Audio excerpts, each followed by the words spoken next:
នេះបងនាឡិកាបតិក Philip ក៏ភ្ញៀវបានកំងពីខាង Kairos and Rich ផងពួកយើងដែរប៉ុន្តែមុននឹងយកឲ្យភ្ញៀវពួកយើងចង់ review ឲ្យបងមើលទាំងអស់គ្នា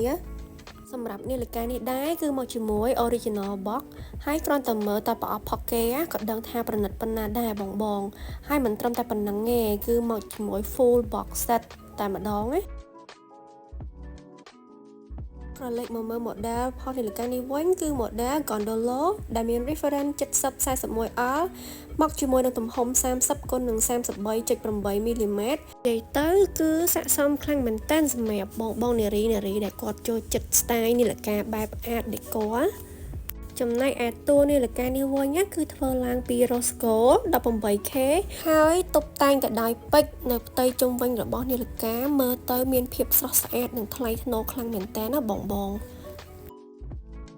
ហើយបើយើងមកមើលពីខ្សែនាឡិកានេះវិញគឺធ្វើឡើងដោយ crocodile alligator ដែលមានពណ៌ត្នោតចាស់ខ្ចប់ដោយ buckle ពណ៌ rose gold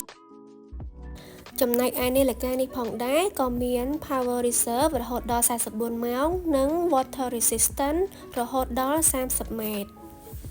សម្រាប់ detail ផ្សេងទៀតបងអាចឆាតមក Kairos and Rich ពួកយើងបាន